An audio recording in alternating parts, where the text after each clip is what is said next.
हिंदवी स्वराज की तप्त धरा मातापति के पावन तट बुरहानपुर से मैं शुभम कोकाटे बाबा ओमकार की पावन भूमि को नमन करता हूँ, दादा की धुनी का वंदन करता हूँ और उपस्थित जन को नतमस्तक प्रणाम करता हूँ।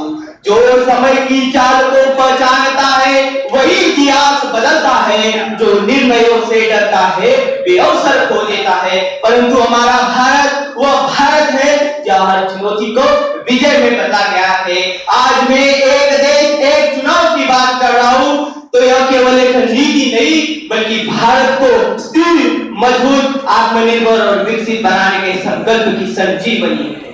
देश में बार बार होते चुनाव देश के विकास में सबसे बड़ी बाधा है। परिणाम हमारे समक्ष है।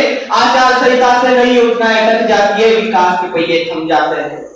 जिस राष्ट्र में 25 करोड़ लोग आज भी गरीबी रेखा से नीचे हो, वहां 1.5 लाख करोड़ रुपए खर्च होते हैं, तो इस राष्ट्र की विडंबना है। यह विचार मंथन का विषय है।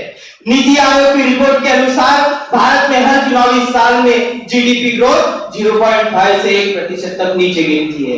हमारे यहाँ जब भी चुनाव होते हैं, स्कूल है पर शिक्षक नहीं, अस्पताल है पर डॉक्टर नहीं, स्टेशन तो है पर पुलिस ही नहीं। क्यों? क्योंकि भारत में साल दर साल होते चुनाव है। बार बार चुनाव से सरकारें दीर्घकालीन योजनाएं बनाने के बजाय तात्कालिक लुभावने वादों पर ध्यान देती है।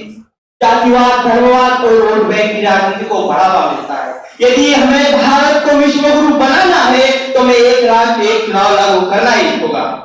महोदय, यदि हम एक साथ एक चुनाव कराए तो चुनावी खर्च में 30 से 40% की कमी आ सकती है, जो लगभग संभवतः 3 से 5 लाख करोड़ रुपए की बचत होगी, जिससे हमारे जीडीपी वृद्धि दर में 1.5% की वृद्धि आएगी और हमारा देश विश्व की तीसरी या चौथी आर्थिक महाशक्ति बन सकता है।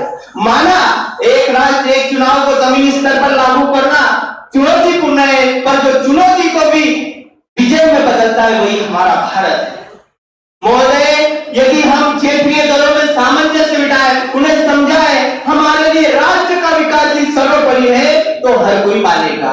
संविधान के अनुच्छेद 83, 85, 172, 174 और 356 में यदि परिवर्तन किया जाए तो हम एक देश एक चुनाव लागू कर सकते हैं। खामियां गिनाने वाले तो उंगलियों पे अनेक मिलेंगे, लेकिन समस्या हल कुछ है तो पीठ दिखाएंगे।